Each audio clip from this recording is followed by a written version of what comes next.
ubwo James nawe wari ufite agahinda yitegereje umukobwa mu maso aramubwira ati nyumva neza Sheila, nakubwiye ibyiyumviro byanjye twumva nta makosa nakoze kandi koko numvaga najya mu cyimbo cya Nathan, ariko ntabwo igihe ari iki kuba nahita ndyamana nawe. Yego ndabizi yari yarabigusezeranyije kuko Nathan yari inshuti yanjye, ariko ntabwo mfite uburenganzira bwo kwita ndyamana nawe aka kanya. Sheila, uri kunyirukana ngo ningende, ariko nta hantu na hamwe mfiteho kujya. Nta hantu mfiteho kujya. Yo, reka nongere mbahe ikaze mwebwe tubana umunsi kundi hano kuri Asaf Cinema. Mbibutsa no gukora subscribe nimba utarayikora, ndetse nawe tugiye kubana ari ubwa mbere ngo uhaye ikaze. Njye ndi Asaf Obi, like, share na comment byanyu ni ingenzi. Ikaze rero. Inkuru yacu itangirana n'agakupure keza disi ubona ko bari mu rukundo. Gusa ariko nanone ubona ko umusore asa nkaho ari kugenda asezera umukobwa. Amubwira ati babe, nzagaruka vuba kandi musezeranyije yuko nzabanguka. Nukuri pe hani ndagukunda nkuko nyine njya mpora mbikubwira. Urukundo mfite banumva nta wundi muntu naruha utari wowe. Niyo mpamvu bineye kuba nabikubwira. Nanagusezeranya yuko nzabanguka. Baby, ndagukunda cyane pe. Kandi nizere yuko uzakomeza kurinda isezerano ryacu. Sibyo? Urabizi wansezeranyije yuko agasiki kawe ari njye uzagapfundura. Ngaho ndakwinginze rero muri iyi minsi ngiye kugenda. Ndagusabye n'undi nkuko wabinsezeranyije uzakomeza ubihagarareho. Nanjye ndagusezeranya yuko nzabanguka kandi nkaza vuba ubundi nkakipfundurira. Sibyo mukunzi mwiza? Yo, ubwo disi umukobwa nawe yarari aho ngaho ari kurira, ari kuvuga ati Nathan, nuko ntabwo nakizera ko ugiye kugenda. Uragiye uransize.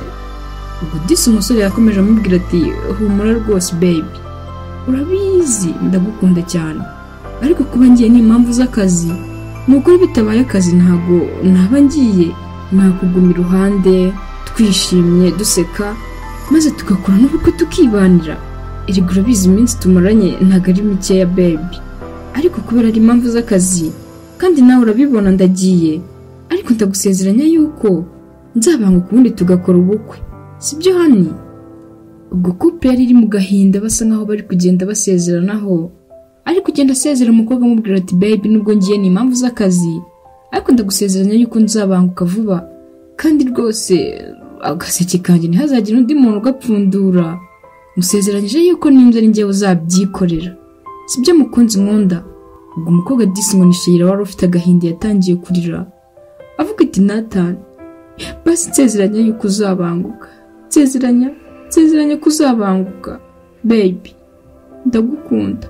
Nakifuje kuba nagumana nawe, ariko uzagaruka. Ego mbwira, uzagaruka? Ubwo umusore nawe disi wari ufite emotion yakomeje amubwira ati Sheila, urabizi nanjye ndagukunda, humura rwose nzagaruka kandi uzarinde isezerano ryacu. Sibyo mukunzi? Yo, ubwo umukobwa yamusezeyeho, umusore nawe ajya mu kazi gutyo kuko yari bubyuka ajya kuri misiyo. Yari umusirikare. Ubwo umukobwa yasigaye mu rugo, ariko umutima utari hamwe ahora asenga asaba Imana ati Mana, ndagusabye byibuze uzamfashe umukunzi wanjye azagaruka ari muzima, kandi nkuko nabimusezeranyije uzandindira ubusugi. Basi byibuze azasange nkiri muzima, kandi nkuko nabimubwiye azasanga ariko nkiri. Yo, ubwo umukobwa yahoranaga amasengesho ameze gutyo asaba Imana ko yamurinda ikamurindira n'umugabo wari uri ku rugamba nkuko yahoranaga agahinda mu maso. Ubwo umusore yagiye mu kazi asiga umukobwa aho ngaho, ariko umukobwa rwose ahora asenga afite amarira menshi avuga ati Mana uzandindira umugabo. Umusore nakagenda avuga ati Mana uzandindira umugore, kandi nanjye uzamfashe uzabinshoboze byibuze mbanguke, nanjye nsohoze isezerano nasize muhaye byuko neza tuzakora ubukwe, akaba ari nanjye mufundurira agaseke. Ubwo iminsi yari icumye koko. Umukobwa yari amaze kumenyera ubuzima, ariko ahora asenga avuga ko Imana izamurindire Nathan we. Atangiye kugenda amenyera ubuzima bwo hanze. Ubwo nyuma yaje kwibuka ahantu igihe kigeze, atekereje neza agiye kureba asanga ahantu yari yaranditse amatariki umusheri we Nathan azagarukira, asanga ko itariki ziregereje. Ubwo yatangiye kwitunganya koko nk'umuntu uri kwitegura ubukwe, kuko yari yarasize amusezeranyije yuko misiyo nirangira agarutse mu rugo bazahita bakora ubukwe maze bakibanira nk'umugore n'umugabo. Ubwo umukobwa Disi yakomeje imyiteguro ariko avuga ngo azajye kwakira umugabo we Nathan. Kuri rwose umukobwa yaramukundaga by'ukuri. Ubwo imyiteguro yarakomeje nuko umunsi nyirizina uza kugera aho kujya kwakira umugabo we. Gusa biza kugera nijoro umugabo ataraza, umukobwa ajya kuryama ariko aryama ataryamye kuko yari yiteguye ko isaha ku isaha umugabo we yaza.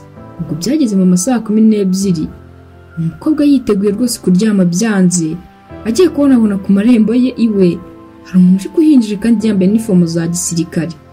Ubwo Sheila ibyishimo byuzuye umutima we atangira gusingiza Rurema avuga ati Mana ndagushimye n'ukuri kungaruriye umugabo kandi umuhigo nahize n'ukuri Mana nanjye nzawuhigura. Ubwo Disi byasaga nkaho Sheila yikundiraga Nathan cyane rwose kuko yumvaga ko kuba hatamufite mu buzima bwe ntacyo bizaba bimumariye. Umusore yakomeje kwinjira akomeza imbere, ageze mu nzu azahamagara ati Sheila, Sheila, Sheila. Umukobwa yatangiye kwibaza, ari gutekereza yumva iryo jwi rwose nta hantu arizi. Arangije atangira gutekereza avuga ati ubu se ni Nathan wahinduye ijwi? Ntabwo ndi kubyumva neza ko Nathan adasanzwe avuga gutyo.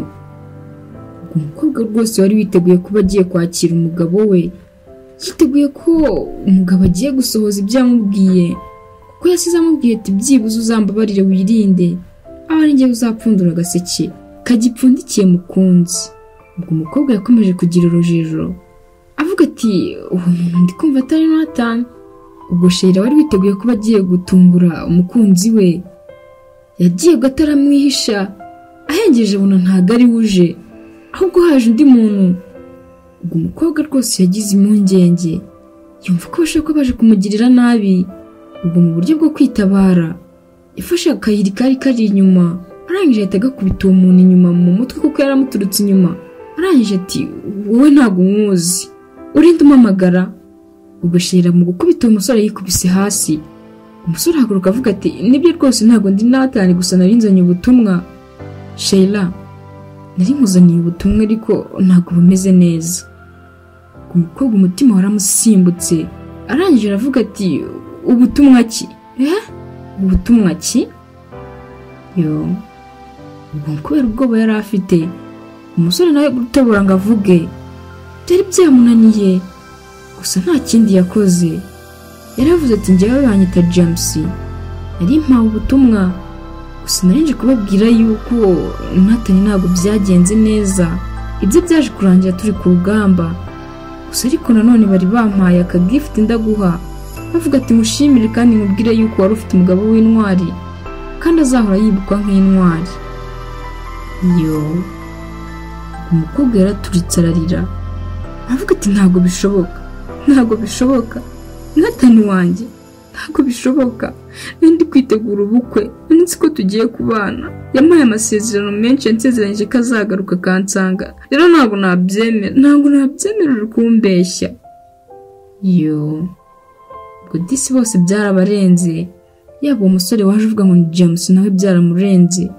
Disi bose babura uhoza undi, gusa ariko nanone kuko yari yaratojwe gukomera no kugira umutima ukomeye. Ubwo umusore yarahagurutse atangira guhumuriza umukobwa avuga ati Sheila ni ukuri hangane ndabizi bibaho ariko ntabwo ariho ubuzima burangirira, nyuma y'ubu buzima hari ubundi. Sheila ese wakihangana? Ubwo umukobwa yakomeje avuga ati ntabwo nabyumva, nanjye byibuze mu nyice nipfire kuko ntacyo namaze kuri iyi si itariho Nathan, ntacyo naba nyimazeho, basi mumfashe nanjye nipfire. Ubwo umusore yaramurebye arangije amubwira ati Sheila wipfire? Erega wikumva yuko isi Nathan atariho wowe utayibaho kuko hari abandi bantu benshi kandi bagukunda bagukeneye. Ubwo James yakoze mu gikapu yarazanye, arangije atakuramo ifoto ya Nathan iriho Disi n'idarapo ry'igihugu cyabo, avuga ati Sheila umugabo wawe yari intwari kandi tuzahora tumwibuka nk'intwari, gusa ariko nawe urasabwa kuba wagira umutima ukomeye. Ubwo umukobwa we ntabwo yari ari kubyumva, yumva ko rwose yakivira kuri iyo si akayivaho akipfira, ariko nanone James akomeza kumuhumuriza. Ubwo James yaramwitegereje arangije ahita amufata ikiganza amukuramo impeta yari yambaye ya fiyansaye. Aramubwira ati Sheila, ntabwo hariho ubuzima burangirira. Ubwo umukobwa yitegereje ibyo umusore ari gukora, arangije avuga ati ibi ni ibiki ushatse gukora James? Ibi ni ibiki uri gukora? Ubwo umusore wari uje ako kanya bahaye ubutumwa ngo ni James yahise yegera umukobwa aramubwira ati Sheila, ndabizi Nathan ni agaciro kandi wamukundaga, gusa ariko nanjye ndahari nanjye wankunda Sheila. Ubwo Sheila byaramutunguye, arangije avuga ati ushatse kuvuga iki? Ntabwo byumvikana. Ubwo umusore yaramwitegereje disi wari wuzuye impuhwe n'urukundo mu maso nk'umuntu wari waje abyiteguye. Ubwo yahise afata impeta nyampeta ahita yambika umukobwa noneho bitari bya fiyansaye, bisa nkaho bari married. Aramubwira ati Sheila, nanjye ndagukunda, wakemera kumbera umugore? Ubwo umukobwa wari wuzuye amarira n'agahinda kenshi byaramutunguye, arangije avuga ati wasaze? Ibintu uri kuvuga urumva bihagazeho? Ubwo umusore yamubwiye ati yego Sheila, ibintu ndi kuvuga mbihagazeho kandi ni ibintu natekerejeho. Ubwo umukobwa yaramwitegereje aramureba, nuko James aterega humura ni ukuri nanjye nakubera aho Nathan atari. Ubwo umukobwa n'agahinda kenshi yahise ahaguruka n'umujinya aramubwira ati wambera aho Nathan atari? Uvuze ngo iki? Ubwo yaramuhagurukije arangije aramubwira ati okay sawa nta kibazo, ngwino ibyo nta kibazo. Ubwo yahagurukije umusore ahita amwihutana mu cyumba cye aramubwira ati sumbwiye ko wambera aho Nathan atari? Siko mbwiye? Sawa nta kibazo. Ubwo umukobwa n'undi muke yari yiteguye Nathan kuko yarambwiye ko azipfundurira agaseke. Ubwo yahise amwihutana mu cyumba aramubwira ati ngagira ibyo ukora byo mu buriri, si warumbwiye uko wabaho Nathan atari? Ubu se kari nari narabiteganyirije nawe wabikora? Ngaho bikore. Sawa bikore, ngaho bikore ijya mu mwanya we. Mana yanjye. Ubwo umukobwa disi wari witeguye umusore igihe kirekire aho arasenga asaba Imana ati Mana uzamfasha ungarurire umugabo akiri amahoro, bikaza kuba birangiye rwose umusore aguye ku rugamba. Ubwo muri uwo ngo ni James waje amubwira ati yabaho Nathan atari?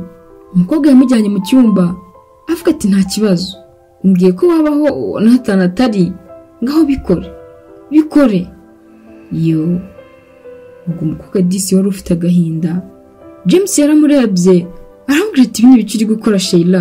Ibi ni ibiki uri gukora? Ubwo Sheila yaramubwiye ati sura umugabo wanjye se aka kanya, ngubu wabaye Nathan, ngaho bikore rero nta kibazo. Nari maze imyaka myinshi negereje Nathan kuko yarambwiye ko azabanguka kandi akankorera ibyo abandi batankorera, kandi naramusezeranyije yuko ntazigira niyandarika. Gusa aka kanya rero nimba ari ugiye kuba mu mwanya we, ngaho bikore nkuko yarabinsezeranyije. Yo. Umukobwa disi byari byaramubabaje, afite agahinda kenshi. Gusa ariko nanone umusore yaramurebye aramubwira ati Sheila calm down, ariko sinshobora kubikora aka kanya. Ubwo umukobwa yaramubwiye ati okay, niba udashoboye kubikora aka kanya ngaho sohokera ahangaha agenda. Ubwo ntabwo warashoboye kuba wajya mu cyimbo cya Nathan kuko ngenda mukunda kandi ni expectingaga ko ari umugabo wanjye kuko twari dufite n'ubukwe vuba ahangaha, ariko se kuje mu cyimbo cye noneho turakorana ubukwe wowe? Yo. Umukobwa ufite agahinda kenshi atangiye gusomera umusore aramubwira ati ngava ahangaha, sohoka agenda. Ubwo James nawe wari ufite agahinda yitegereje umukobwa mu maso aramubwira ati nyumva neza Sheila, nakubwiye ibyiyumviro byanjye, twumva nta makosa nakoze kandi koko numvaga najya mu cyimbo cya Nathan, ariko ntabwo igihe ari iki kuba nahita ndyamana nawe. Yego ndabizi yari yarabigusezeranyije kuko Nathan yari inshuti yanjye, ariko ntabwo mfite uburenganzira bwo kwita ndyamana nawe aka kanya. Sheila, uri kunyirukana ngo ningende, ariko nta hantu na hamwe mfite ho kujya. Nta hantu mfite ho kujya. Yo. Ubwo disi basaga n'undi nk'abahuje ibibazo. Ubwo umukobwa yaramwitegereje arangije amubwira ati ibyo ntabwo mbyitayeho, fata ibyawe ugende, va ahangaha, wakoze kuza kumbwira ko umugabo wanjye yapfuye. Ubwo yaramushushubikanyije aramusohora, umukobwa disi asigarana agahinda, ariko nanone umusore nawe yari afite agahinda kenshi. Ubwo umukobwa yararize, amarira aramurenga, akomeza gutekereza ibintu byinshi, aragenda yiyahuza amayoga, abura icyo akora.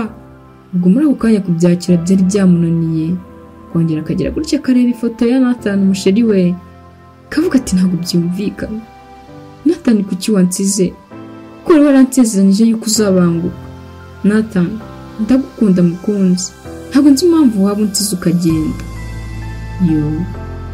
Ubwo agahinda kari kenshi ku mukobwa Sheila, gise ahora ari gutekereza ibintu byinshi. Ubwo muri uko James yasohowe, nawe byaramurenze kuko ntabwo yari afite ahantu yerekeza koko. We yarahaje nk'umuntu wari ufite agahinda, nawe yaragiye yicarira ahantu, gusa ariko si yajya kure y'urugo rwa Sheila, yari yicaye hafi aho ngaho ku irembo. Ubwo umukobwa we mu gihe byari byamurenze ari mu nzu, kubyakira byamunaniye, umusore nawe yari ari gutekereza ibintu byinshi yicaye hafi y'urugo rwa Sheila, yabuze icyo akora. Ubwo Sheila yasohotse hanze agiye kujugunya imyanda yari akuye mu nzu, kuko yari afite ibintu byinshi yari yangije.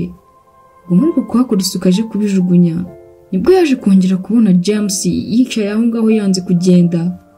Ubwo yahise yikanga arangije aramubwira ati James, nakubwiye ariko ngo uva ahangaha, sinzi impamvu ukiyicaye, nakwirukanye, mvira mu rugo genda, kuki uri gukomeza kuntera agahinda. Ubwo James yahise ahaguruka agenda amusanganira, umukobwa nawe ahita amujugunya we ya myanda avuga ati ngiye navuze ngo ugende ntabwo nyigukeneye, turumvikana. Ubwo umukobwa wari ufite agahinda kenshi yakomeje kubwira nabi James, avuga ati ngiye nakubwiye ngo mvire mu rugo, genda. Umukobwa yahise agenda yinjira mu nzu yihuta. James asa nkaho amukurikiye, aramubwira ati Sheila. Ubwo yakomeje gukubita ku rugi avuga ati byibuze wanyumvishe bwa rimwe, kingura basi nkubwire, sibyo Sheila?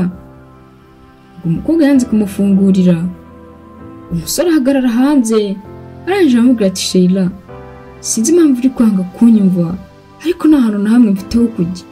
Ntaho Sheila, ndakwinginze basi nyuma, nta hantu mfite ho kujya. Gusa nta kibazo, nimba wanze kunyakira ntacyo ndibera ahangaha, byibuze ndaba numva mfite amahoro. Ubwo umusore byaramurenze, arangije avuga ati ngiye nakubwiye ibyiyumviro byanjye, sinzi impamvu utari kunyumva Sheila. Ubwo mu gihe ari muri ibyo ngibyo, umusore ahagaze ari kwibwira ayo magambo menshi, yagiye kumva mu nzu hari ibyikubise hasi, umutima uhita wikangamo. Ubwo yasubiye ku rugi ari kumubwira ati Sheila, umeze neza? Ubwo umukobwa ntigeze avuga ijambo na rimwe, umusore ahita azenguruka inyuma ari kuvuga byibuze ngo ajye kureba. Ubwo mu kugera ku rugi rw'inyuma naho yasanze hafunze, atangira kwibaza ibintu byinshi by'uko yabigenza. Ubwo nta kindi yakoze, umusore agahinda kari kamwishe, umukobwa nawe ari mu nzu agahinda kamurenze, mu by'ukuri nta wari uhari wahoze undi. Ubwo umuhungu yakomeje gushakisha inzira yanyuramo, kuko yari yumvise hari ibintu byikubise hasi mu nzu, umutima ukamurenga. Ubwo nk'umusirikare yakomeje kwiyeranja, ubwo nta kindi yakoze, yakomeje kugenda azenguruka inzu ahantu hose. Ubwo mu kwitegereza neza hari idirishya yabonye rifunguye, aravuga ati aha nakwiyeranja nkacamo. Ubwo yaragiye yitegereje neza muri iryo dirishya, ahita abona Sheila aryamye hasi, umutima uramurenga, ahita yurira rya dirishya yihuta, ahita amusanga mu nzu, aramuhagurutsa amubwira ati Sheila. Ubwo James yamukozeho yumva rwose umukobwa aracyahumeka, ariko ubona ko atari hafi aho. Rwose birumvikana umukobwa yari yahuje amayoga, ibitekerezo byinshi na stress, birumvikana ko byamurenze, umukobwa yikubita hasi gutyo. Ubwo James n'undi nk'umuntu watojwe kuba yagira icyo afasha umuntu ugize ikibazo, yahise amuhagurutsa aramujyana, ajya kumwitaho byibuze mu butabazi bw'ibanze, akomeza kugenda amuhumuriza, amubwira ati humura Sheila. Yakomeje kugenda amukansaringa, arangije aramubwira ati uri kumva ushaka iki? Ubwo umukobwa utarabashaga kuvuga, ikiniga cyari cyamwishe cyamurenze, gusa ariko nanone akomeza kwitegereza ukuntu umusore ari kumwitaho. Arangije avuga ati amazi. Ubwo yamusabye amazi, aramubwira ati ntabwo ari ayo kunywa nshaka gukaraba. Ubwo umukobwa yasaga nk'aho afite agahinda kenshi. Umusore nawe yarabyibwiye, aramujyana muri dushe amwicazamo, arangije amufungurira amazi, amwicaza aho ngaho. Umukobwa akomeza kubara amazi ari kumumenekaho. Umukobwa ari kugenda refreshinga ubwonko, atekereza ibintu byinshi. Ubwo Sheila yatekerezaga ukuntu ari kubona James ari kumwitaho, ariko nanone umutima wakubita kuri Nathan, akavuga ati ubu yaba ari Nathan yari kunyitaho birenze uko nguko. Ubwo Sheila yakomeje gutekereza ibintu byinshi, ariko ibaza kuri James, avuga ati si ubundi uyu muntu uri gukomeza anyitaho, akamake yabingana gutya ngende wo kubona amutererana. Ubu se koko nkomeze mwirukane mu nzu kandi mbona ari kunyitaho. Ubwo disi imitima yamubanye ibiri, ariko nanone akomeza areba abona ko James atandukanye, akibaza impamvu atigeze anamufatirana byibuze kugira ngo abe yamusambanye. Kandi abahungu benshi ariko baba bameze kuba bafatirana umuntu atameze neza cyangwa se nta bwenge afite bakamufatirana n'ibibazo, ariko yareba ukuntu James ari kumwitaho ugamuhumuriza akabona ko atandukanye. Ubwo Sheila yaratobaye aramubwira ati James, ubundi umbwije ukuri ni iki nshakaho? Ubwo James yaramwitegereje mu maso, arangije amubwira ati Sheila, erega nta kindi kintu mushakaho, icyo nashaka ni uko ukomeza kuba uri wenyine. Ese wanyemerera byibuze basi nkaba ndi kumwe nawe? Ntabwo nshaka kuba nagusiga ngo mutererane. Ubwo bakomeje kurebana mu maso. Sheila ariko nanone abona ko asa nkaho yahinduye ibitekerezo bitewe n'ukuntu yabonaga umusore ari kumwitaho. Ubwo James yaramubwiye ati Sheila, ese nabona ikintu nambara byibuze nkava muri izi uniform? Ubwo umukobwa yaramubwiye ati ikintu wambara ufite kujya kugishaka rwose nta kibazo, ariko ntumbwire ngo maguruke bumaye iminota nk'ingahe mbanze nitekerezeho. Ubwo umusore yabonye ko umukobwa ataramera neza, arangije amubwira ati Sheila, wamereza ikiganza cyawe? Ubwo Sheila n'umujinya mwinshi yaramubwiye ati ariko meze neza, wandetse meze neza nta kibazo mfite. Ubwo umusore nta kundi yari kubigenza, yahise ahaguruka ajya kwishakira icyo arambara. Umukobwa asigara aho ngaho muri dushe yumva rwose akikundiye amazi kuko yari afite agahinda kenshi. Ubwo yasigaye disi ari gutekereza ibintu byinshi. Umusore nawe ajya gushaka icyo yambara. Ubwo umusore yagiye mu cyumba ashaka imyenda muyo Nathan yari yarasize aho ngaho kwa Sheila arayambara.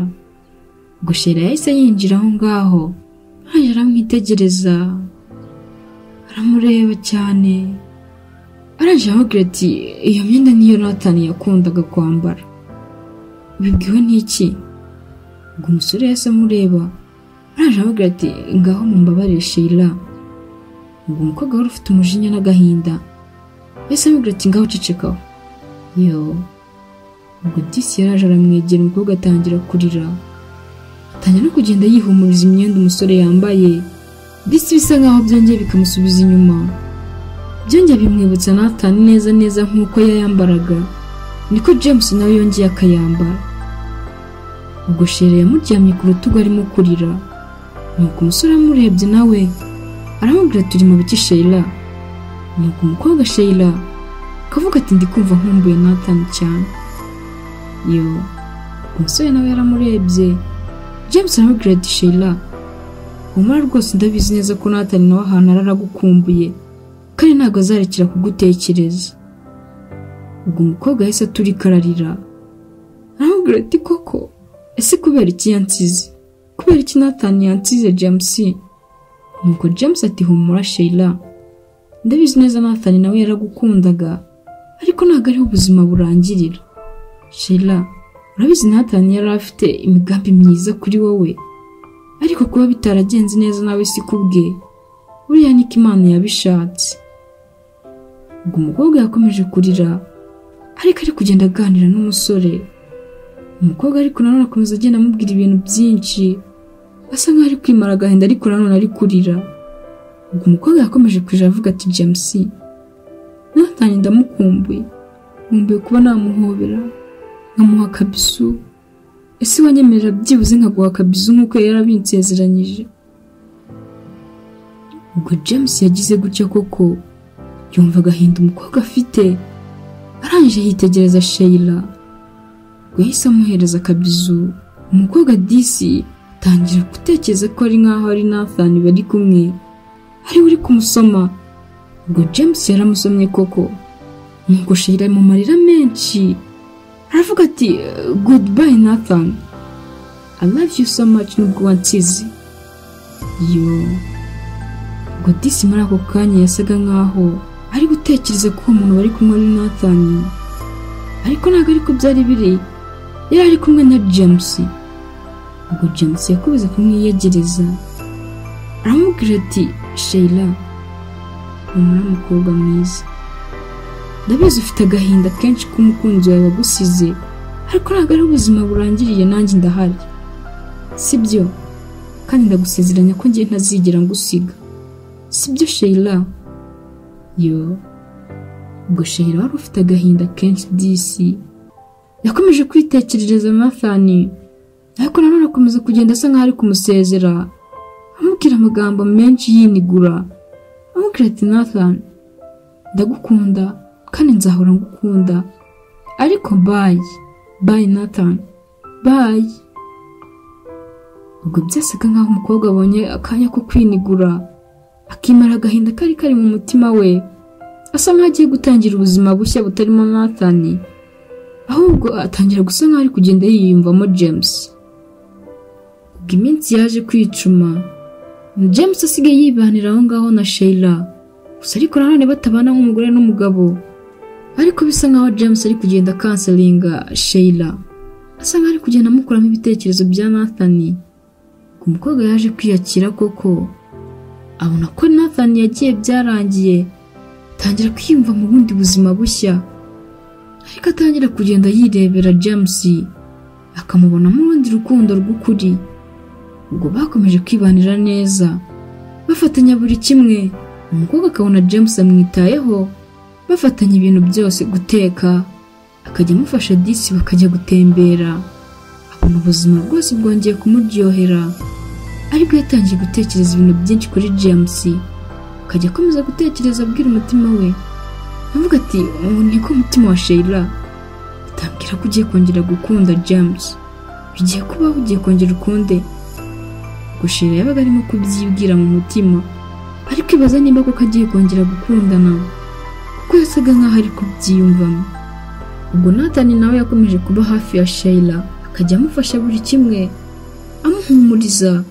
Biza kurangira Sheila rwose agarukanye ibyishimo nk'ibyo yahoranye, akajya abona ukuntu umuhungu amwitaho, akavuga ati, ibi byishimo nibyo nabuze. Ubwo James yakoze ibishoboka byose kugira ngo Sheila yishime, kandi koko Sheila arishima, atangira kubona ko ubuzima atari hariya bwari burangiriye, ahubwo yari afite ibindi bintu byiza imbere bimutegereje. Ubwo igihe cyajyaga kigera maze James agasohoka na Sheila, bakajya gutembera, bakajya ahantu henshi hatandukanye, ari kugira ngo byibuze arebe ko umukobwa yagaruka muri modu. Kandi koko byari byarabaye, umukobwa yaratangiye kwiyumvamo urundi rukundo n'ubundi buzima bushya. Ubwo igihe kimwe rero Sheila yari yasohokanye na James yikoza hanze, arangije azana ururabo rwiza rwose rw'iroza, aramubwira ati, Sheila, ndabona ufite ibitekerezo byinshi, ariko ururabo nzanye n'urwawe. Nathan yajyaga ambwira ko ukunda indabo zisa gutya, sibyo? Siko bimeze? Ubwo umukobwa yararwitegereje, arangije areba umusore, aramubwira ati, ubwo si icyo avuga Disi biramurenga. Arangije ahita arwakira, atangira kurwihumuriza Disi nk'umuntu uri mu rukundo, arimo no guseka. Ubwo Disi yahise yitegereza umusore James, aramubwira ati, murakoze cyane, mukuru kandi urantunguye.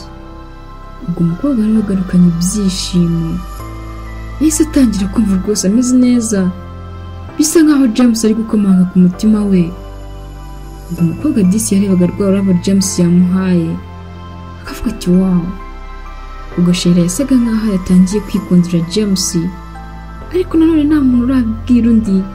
Gusa James yari yaramusabye ko byibuze yamubera umugabo akajya mu cyimbo cya Nathan. Gusa Sheila aza kubyanga, ariko uko iminsi yakomeje kwicuma yakomeje kugenda akunda James, ariko ntiyamwerurira ngo abimwereke. Ubwo umunsi umwe rero bari mu rugo bisa nkaho bishimye bameze neza, gusa kuko batararaga mu cyumba kimwe, Sheila yari ari ku buriri bwe hamwe na James ari mu cyumba cye ari kwitegura, ari mu masaha ya nimugoroba. Ubwo yagiye kumva yumva telefone iramuhamagaye amumenyesha ko agomba gusubira mu kazi, ko ikiruhuko yari afite kirangiye, ko agomba gusubira mu kazi kandi bafite misiyo yihutirwa. Ubwo umusore nta kundi yari kubigenza, cyane ko iyo baguhamagara umusirikare n'ubundi uko byemeze kose uba ugomba kujya mu kazi. Nta kindi yakoze, yari yiteguye. Arangije atajya gukomanga ku cyumba cya Sheila kugira ngo amumenyeshe yuko agiye kandi azagaruka vuba. Ubwo James mu gukomanga yaravuze ati Sheila, nakwinjira nta kibazo. Ubwo Sheila wari ufite ibyishimo ari kwitekerereza na James, arimo kureba na rwa rurabo yari yamuhaye. Yagiye kumva imvura no kumanze, ahita amubwira ati yego nta kibazo wakinjira James. Ubwo umusore yarinjiye disi, yinjira afite n'utuntu two kurya ku ruhande, ariko amubwira ati Sheila, nari muzaniye icyo kurya ariko nshaka no kukubwira ngo ndagiye bye. Ubwo umukobwa umutima waramusimbutse, araje avuga ati no ntabwo byumvikana James. Ubwo umukobwa yahise amwambura ibyo ngibyo yaramuzaniye, araje abitereka aho ngaho hafi ku kameza, aramubwira ati James, ntabwo nshaka kubyumva, ugiye he? Ubwo umusore yaramwitegereje, aramubwira ati ngiye mu kazi Sheila, ntabwo ubona ko nambaye inifomo? Ubwo Sheila nta kindi yakoze, yahise ahagarara mu muryango James yari bucemo, aravuga ati ntabwo ushobora kugenda, ntabwo wansiga James. Ubwo James nawe byaramurenze biramucanga, arangije atangira gutekereza ibintu byinshi. Aramubwira ati Sheila, ndabizi neza ibintu biri kukubaho ntabwo ari byiza bitewe n'ibitekerezo ufite muri iyi minsi, gusa ariko nanone njyewe ngiye mu kazi sibyo? Ubwo Sheila utarashaka kumva ijambo nk'iryo ngiryo yaravuze ati James, ntabwo nabyumva, ntabwo nshaka kugenda, ntabwo nakureka ngo ugende, ndakwinginze. Urabizi nabuze Nathan, aragenda gumayo, ariko wowe ntabwo nshaka kukubura James, ntabwo nshaka kukubura nawe. Ubwo James yaramwitegereje, arangije amufata mu biganza, aramubwira ati Sheila, urabizi ndagukunda. Ubwo Sheila yahise amubwira ati urankunda basi ngaho gumana nanjye James, winsiga sibyo? Ubwo umusore ngo ni James yaramurebye, araje avuga ati ntabwo ubibona, ngiye mu kazi wamamagaye, gusa ariko nk'ukuri kundeba ibyiyumviro byanjye, nanjye ntabwo nakifuje kuba nagusiga, ni ukuri ntabwo nakagiye. Sheila, ndagukunda byuzuye. Sheila, urabizi nakubaye hafi, iminsi tumuranye ntabwo ari mike, nanjye ntabwo nakifuje kuba ngusize. Sheila, urabizi ndagukunda pe, ariko se uzarikira gukunda Nathan kuko yagiye? Yego. Ubwo umukobwa yatangiye kurira, ariko nanone akabura ikintu avuga, ko mu by'ukuri nawe mu mutima yasaga nkaho yikundiye James, ariko atarabimugaragariza. Ubwo James we yasaga nkaho n'ubundi yiyakiriye, kuko yabonaga ko gukundwa na Sheila ari ibitabaho, kuko yabonaga ko Sheila akikundira Nathan. Ari impamvu yakomeje kumubaza ati se Sheila, uzigera urekera gukunda Nathan? Urabizi ko yagiye rwose twamubuze, ariko se uzakomeza umukunde? Ubwo umukobwa yararize, arangije amubwira ati James, urabizi Nathan yaransezeranyije kunguma hafi, akanguma iruhande, nkajya muhobera uko nshaka, nkamusoma. Kandi urabizi ko hari ibyo wankoreye mu byo yari yaransezeranyije. James, mu by'ukuri nanjye ndagukunda kandi nifuza kuba wambera umugabo, basi ugakora ibyo Nathan atankoreye, sibyo James? Ariko ntabwo nshaka kugenda. ubwo umusore nawe nta kundi yari kubigenza, nta n'ikindi yari kurenzaho. Byari biri ngombwa ko ajya mu kazi, gusa ariko nanone umukobwa adashaka kumurekura. Umukobwa yari yatangiye kumwikundira, avuga ati mbwiza ukuri James, basi uzangarukira, uzagaruka ntabwo uzabona Nathan. Nathan yambwiye ko azagaruka akankorera byinshi byiza, ariko biza kurangira atagarutse. Nawe uzaba nka we, uzansiga nawe ugende. Rahira James. Ubwo umusore Disney wari ufite agahinda yaramubwiye ati Sheila, ndarahiye n'ukuri ntabwo nzigera ngusiga, nzagaruka kandi vuba, sibyo mukunzi, erega nanjye ndagukunda. Ubwo Sheila yaramwitegereje aramubwira ati James, ndagukunda nanjye. Ubwo koko Sheila byarangiye amubwije ukuri, aramubwira ati narebye ukuntu wanyitagaho, nkareba ukuntu utigeze uprofita nk'abandi, ndavuga ati nawe ushobora kuba utandukanye, ariyo mpamvu nakomeje kugenda nkwiyumvamo. Gusa nanjye sinzi uko byaje, nisanze ndi kugukunda James. Ubwo James yarabyishimiye, aramubwira ati Sheila, ndagiye ariko nzagaruka vuba, sibyo? Ngaho nsezeranya nanjye ko uzandindira, nsezeranya ko nzasanga ugihari. Ubwo Sheila nawe nta kindi yakoze, yaramubwiye tuzasanga nyihari James, kandi ndagukunda. Ubwo bahanye isezerano n'ubundi. Umukobwa aremera areka umusore ajya mu kazi, kuko n'ubundi nta yandi mahitamo yari ahari. Umusore yagombaga kujya mu kazi. Ubwo disi bikundaniye gutyo. Sheila aramubwira ati James, ndagukunda.